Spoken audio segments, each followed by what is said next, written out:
मिरज शहर पोलिसांनी वृद्ध महिलेच्या गळ्यातील सोनसाखळी चोरणाऱ्या एका अल्पवयीन मुलासह दोघांना अटक केली आहे. त्यांच्याकडून 1,89,000 रुपये किमतीचा मुद्देमाल हस्तगत करण्यात आला आहे. मिरजे दिनांक 13 डिसेंबर रोजी रमा उद्यान या ठिकाणी श्रीमती रजनी भार्गव मेस्त्री वयवर्ष 80 या वृद्ध महिलेच्या गळ्यातील 10 ग्रॅम वजनाची सोनसाखळी मोटरसायकलवरून आलेल्या आरोपीने हिसडा मारून चोरली होती. याबाबत त्यांचा मुलगा विजय मेस्त्री यांनी मिरज शहर पोलिसात तक्रार दिली होती. सदर गुन्ह्याचा तपास करत असताना पोलीस निरीक्षक किरण चौगुले, गुन्हे प्रकटीकरण अधिकारी, सहाय्यक पोलीस निरीक्षक अण्णासाहेब गादेकर यांच्या मार्गदर्शनाखाली पथकाने सीसीटीव्ही फुटेज तसेच तांत्रिक तपास करून सदर गुन्हा करणाऱ्या आरोपींना अटक केली आहे. प्रदीप पाटील वर्ष 32 राहणार स्वराज्य रेसिडेन्सी मालगाव रोड मिरज व मंथन गंगाराम कोंडेकर वर्ष 18 राहणार दत्त कॉलनी मालगाव रोड मिरज यांच्यासह एका अल्पवयीन बालकाला पोलिसांनी अटक केली आहे.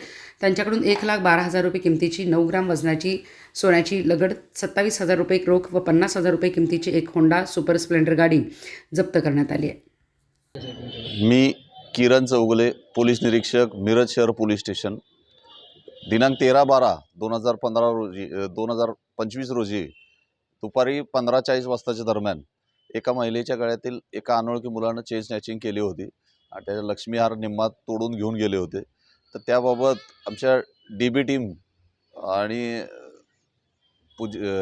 DB टीमचे API गादेकर साहेब, संपूर्ण DB टीम यांनी काम करून 20 तासाच्या आत आरोपी निष्पन्न केला. तांत्रिक विश्लेषणावरून आरोपी निष्पन्न केला. आरोपीकडून सोन्याचा जो पार्ट होता तेवढा प्राप्त केलेला आहे. तसेच जी रक्कम त्यांनी सोनाराला विकण्याकरता एका मुलाकडे दिली होती त्याच्याकडूनही ती पैशाची अमाऊंट जी आहे ती रिकवर झालेली आहे. आणि त्याच्यानंतर जी सोनार आहे त्याला पण आपण त्यामध्ये अटक केलेली आहे.